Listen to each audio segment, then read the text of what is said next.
Hello. Boss Ace, una sa lahat. Nice meeting you, Boss Ace. Nice to meet you po. Maraming salamat. Boss Ace, bati ka muna sa mga nanonood natin na mga kasosyo. Pakilala na rin muna. Good evening and good morning, good afternoon sa mga kasosyo natin. And lalo na sa mga nandito ngayon, welcome po sa inyo.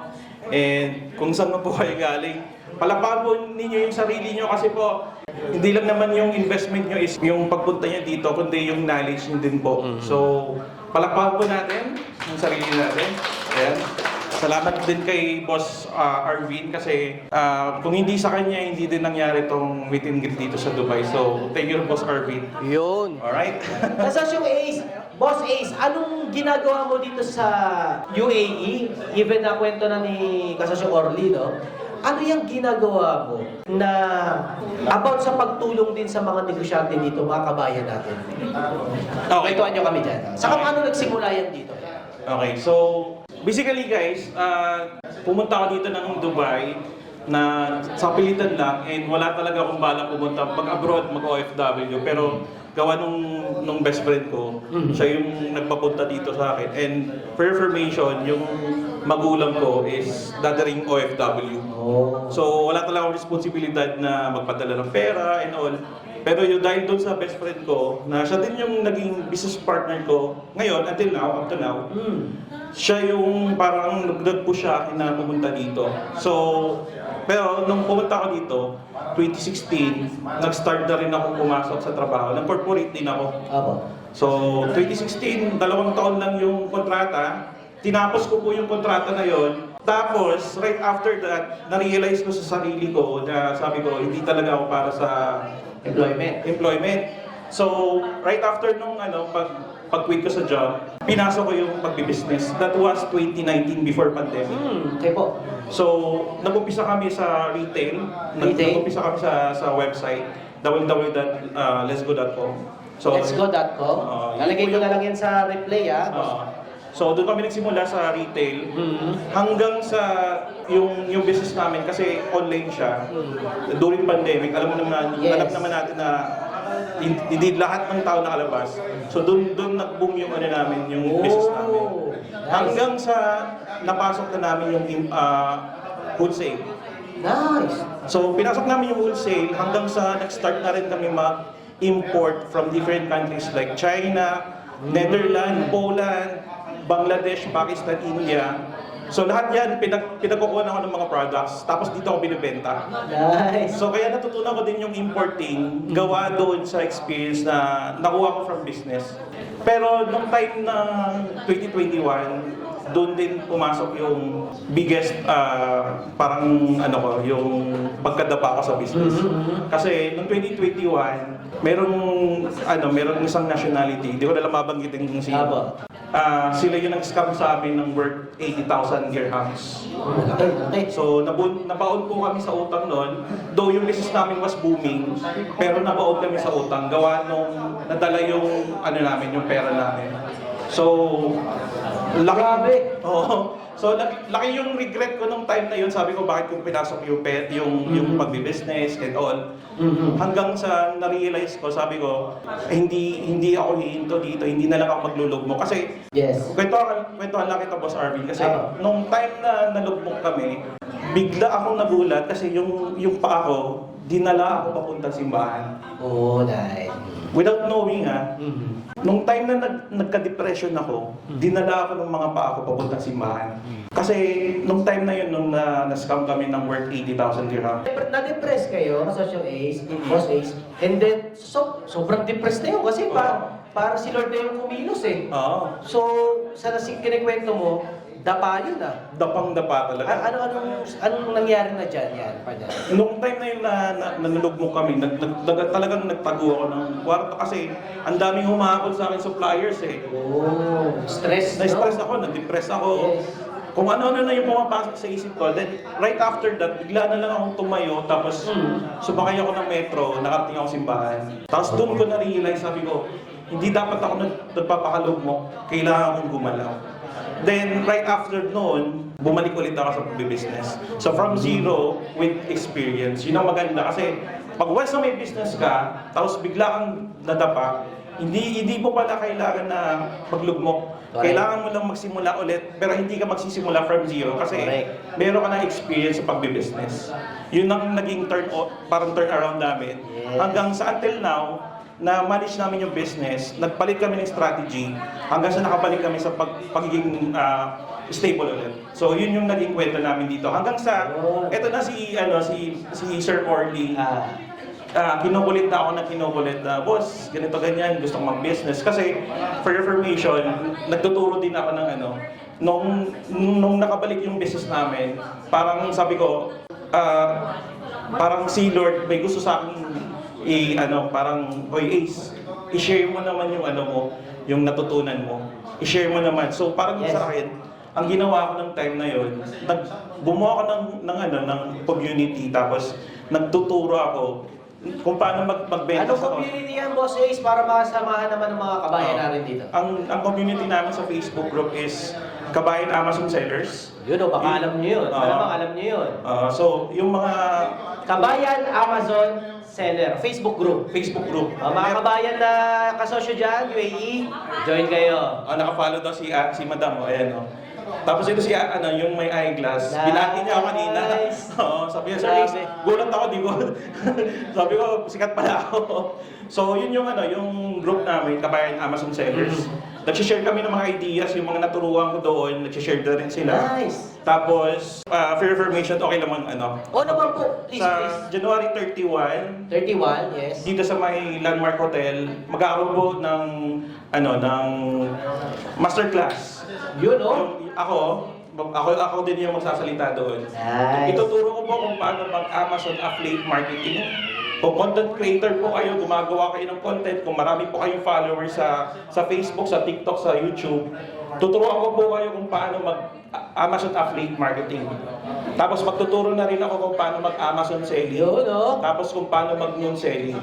So, yung event na yun, ginawa din siya by another Filipino business owner, Oh. si Bawango. So, ako lang yung magsasalita. Nice. So, yung event na yun, that would be on January 31. So, yun. So, January 31, paano sila makaka-join dyan? Kasosyong Ace. abangan lang yung announcement sa page. Pati Doon dun sa group. sa group. So, sasabihin namin kung paano yung registration doon. So, yun, hanggang sa nagturo na nga ako and all, tapos, yun. Ano yung tinuturo nyo, Boss Ace, yung pagiging Amazon Amazon selling. business? Okay. Okay. So, nagtuturo ako paano mag-start mag-Amazon selling, paano mag-upload, paano yung mag-run ng advertisement. Actually, yung concept ng pagtuturo ko, nakuha ko sa'yo.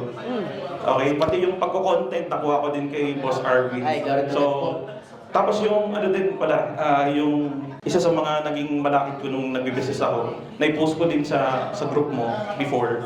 Tapos dahil doon, nakakonect ako sa mga ibang kasosyo dito sa Dubai. Ano po? So, nag-post kayo sa KMG. Sa KMG, nag-post ako doon. Tapos dahil doon Ng problema. Ng problema.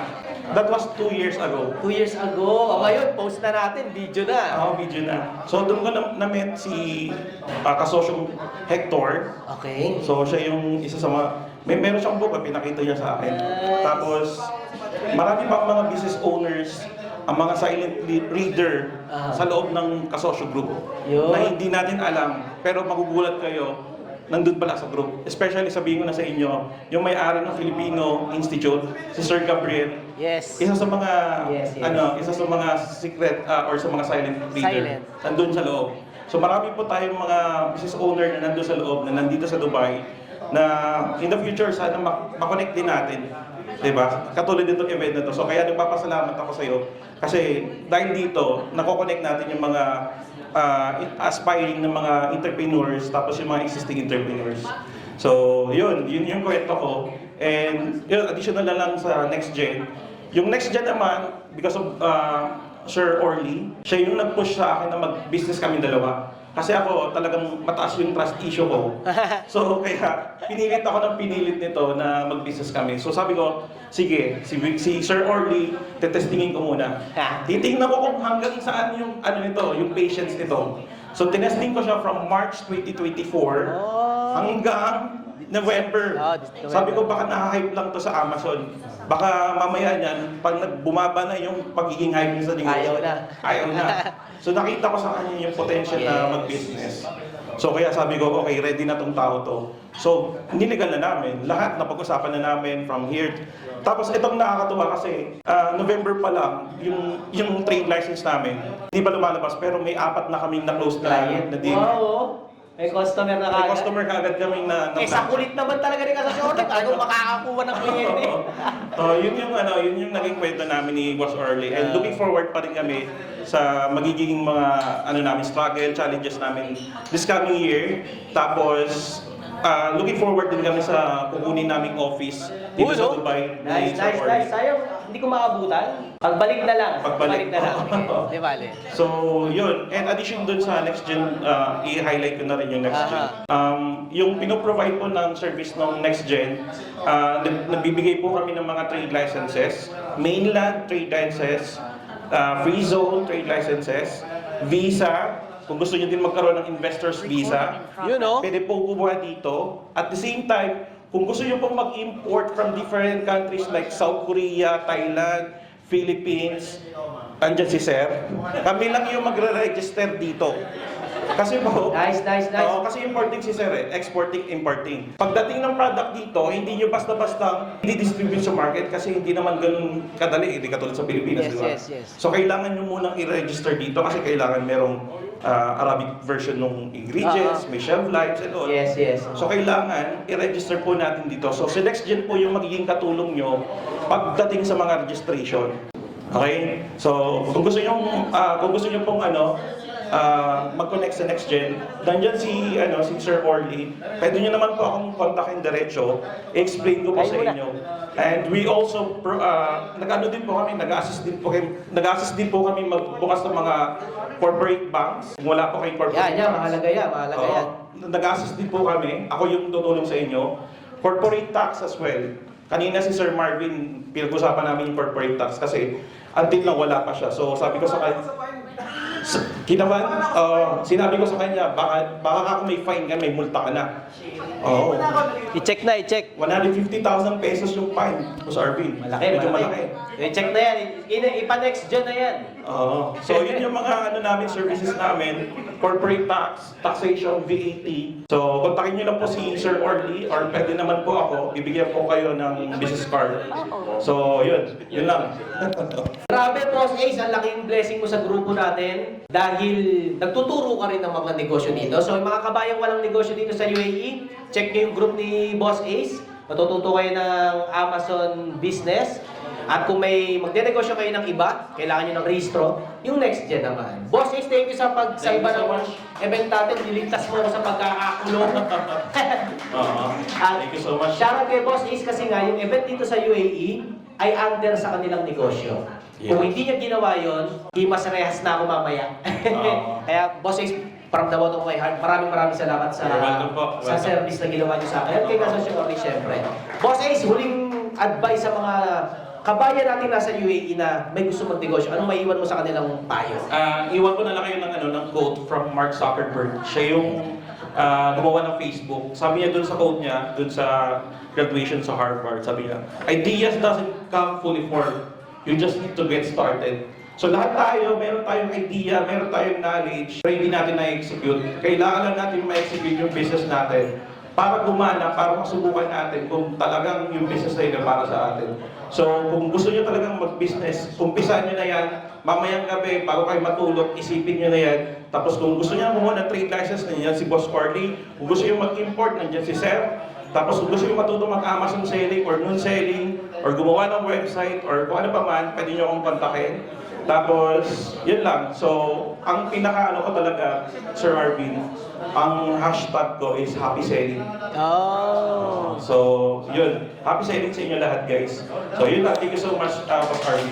Palakpakan kay Boss Ace! Maraming salamat! Grabe. Kwento pa tayo, kape-kape tayo ha. After netong event, mag-schedule tayo ng kape yan. Doon tayo mag-share ng mga matindiyang mga sikreto. Go. Kasosyo Orly Global Group Dubai! Saan man sa mundo, isisigaw